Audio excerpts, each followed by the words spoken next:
Good afternoon. Look, it's a really relaxing day today, and I'm here with Ashy. Ashy's been Sir Ashy, I will have you know, because he is a sir. He was a wildcat that came here and befriended me, and we've been buddies ever since. So he's now 12 years old. But I thought I'd talk today. You've got a lot of hair. You're molting. So I thought I'd do a video today on why I became a carer, and I really like that profession, and it suits me really well for the life I've had. Cared for Ian. So when Ian came to my place and that, I actually set up his bed in the living room because I wanted him to be a part of the home. I didn't want him closed off. Like, I live alone anyway, so, you know, with caring for him, I found coming through the house, walking through the house, you know, he could see what was going on. You know, the animals, they'd jump up on his bed and they'd spend time with him. So I made my home like a really good place for Ian just to deal with what he had to deal with. And, you know, we'd often have very gentle discussions about where we're at, like with the medical profession, how he was feeling health-wise. We'd talk about the changes, and, you know, the changes were gentle, and then, you know, then they'd pick up and things would change a lot quicker, and I was always scrambling to the next thing to support him with, you know. And, you know, that part too, you learn to be gentle because, you know, in all honesty, you know, dignity, like, people have dignity, and that's one of the big respects, you know, when caring for someone, is just to be very gentle about, you know, because they open up about so much, because they trust you, and, you know, it's not an easy thing for them to talk about. So, you know, I used to find ways of taking it on board and working with it in a gentle way that it come across like, oh, well, that's a really good idea, I didn't think of that. Because that way you're allowing that person, well, you're actually empowering them because they're making the changes that they want for themselves, and you're just helping to implement it. So that is where really effective communication comes in. So that for me was very important for Em, because I hoped he was never sitting back too scared to talk about anything, because that certainly isn't what I would have wanted. So that all seemed to happen so quickly, and then Ian passed away, and it was after that, like, you know, because I'd cared for so long, it was like, wow, the reality. And now I had to go and find work and pick myself up again. And, you know, that was pretty confronting, to tell you the truth. I found that like, oh, you know, what am I going to do? And I thought, well, I really loved, you know, being able to care for Ian. And I kind of think that he gave me the gift of that too, because I did enjoy caring for him and helping him with what he wanted in his final days of life. That it sort of filled my heart a lot, that. And I thought, well, maybe I can help other people. And so that's what got me into the care work. I could have gone back truck driving, but I think my heart was on a different path here. So I went and worked for a company and had a lot of good clients. And I still think of to this day, because you know, some of them have passed away, some of them have moved away to be with family, that's good too, because they've got a life and they've got supportive family. And that, so anyway, I did go and find a company that I could work for. So sometimes being a carer is a very difficult job. You have to set boundaries and you have to keep your own energy free, and you sort of can't take on too much. You've really got to set your boundaries. And like for me, I found allowing people just to talk and become a good listener, because that's what people want. People can be alone and so lonely at times, and when someone walks into their life and slowly the trust is built with the carer and the client, then it's beautiful to have these conversations. And for me, I found listening very good, because they're going through transitions with their health and their illnesses and that. So I wanted to be able to pick up anything that was going on that maybe I could reflect back, to allow them just to open up a little bit more about it if I found it was troubling them. So communication skills for me in care work is so important, because I'm only there for 2 hours, and when I go, that person's home by themselves. So I sort of look at it from the client and the carer's point of view.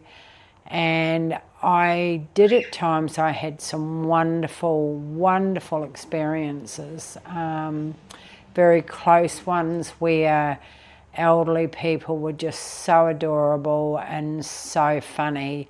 And, honestly, I don't think I can ever, like after 3.5 years of working in an agency, actually share a whole story of a client, because it would just take too long.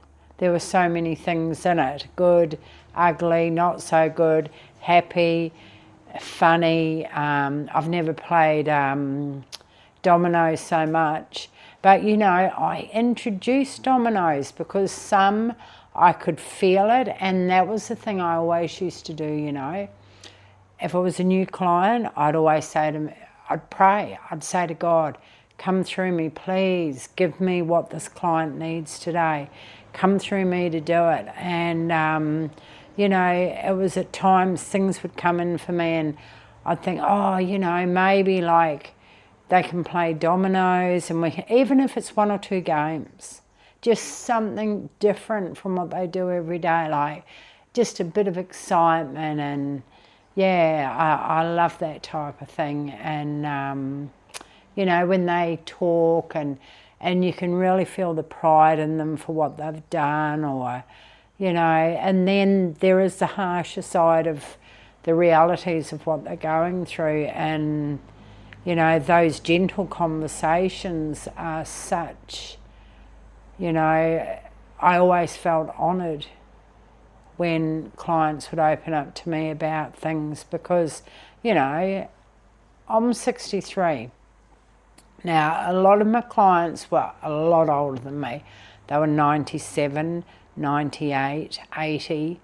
And, like the incredible thing is, they were just amazing. All my clients were amazing, and they all had such a wonderful aura about them.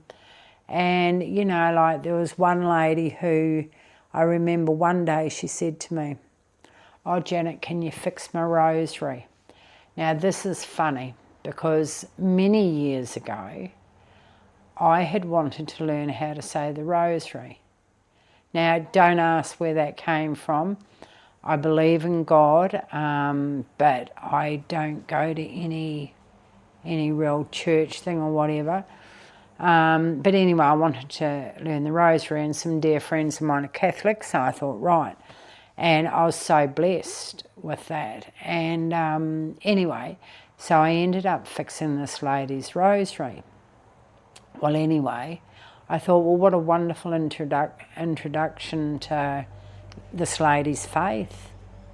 and, you know, my honouring it, my respecting it for what it was. And her journey, because it's not only when we're carers like culture, you know, age, gender, whatever, it's also about their spiritual belief. And their spiritual belief is so important.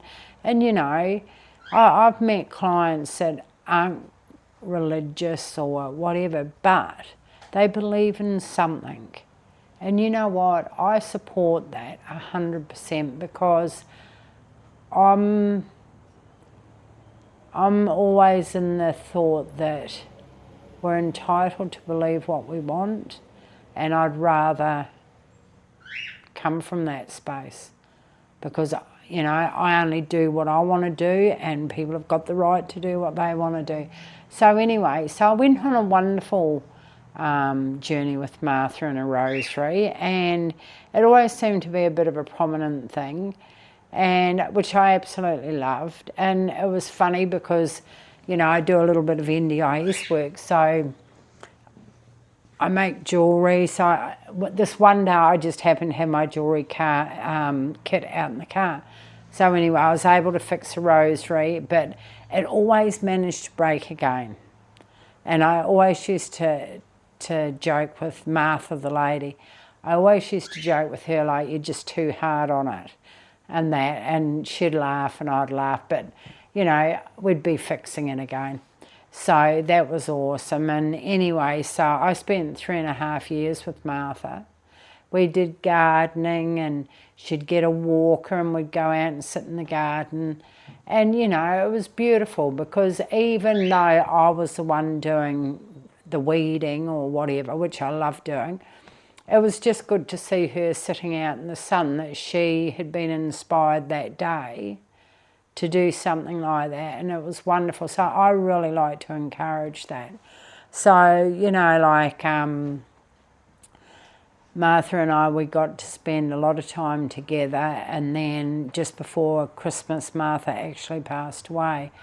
And I'm ever so grateful for the experience that we had together. And, you know, like it's not, I don't want to talk morbid or anything like that, but this is life. And I'm finding it more so when I'm 63, you know, where things are changing so much. And I think when we get to that age, it's like we like to be alone and we're not lonely. We've lived our life, but now we just want to sit back and just take things easy. But we do still have some little thoughts up here that we are concerned about, because we think about family. We think about, well, you know, what's my health going to be like down the road? For me, I live alone. So, you know, I sort of think, going back to Ian, how happy I was to care for him, because, you know, I would have hated to see him in a home. And then I think, well, is that going to happen to me? Go to a home. So I think when we're older, we've got a lot of different things to think about. And, you know, it's not easy, it's not hard, but I guess there's a lot of thought at times that we that come through to us where it sort of does make us think on our future. And that's good that it happens, because, I mean, it's our reality, isn't it? And it's us sort of planning for what's ahead, which none of us know yet because we haven't lived it. But I kind of like to say to people, you know, I love to live into life. I find if I worry too much about different things, it's not going to turn out like that anyway. Like 63, you know, you just learn that, hey, life will deal you whatever, and you've just got to live into it. So yeah, so it's been really good talking to you guys and that. So if anything resonates with you or you want to leave a comment, feel free to, and I'll be talking soon. Take care and have a good day.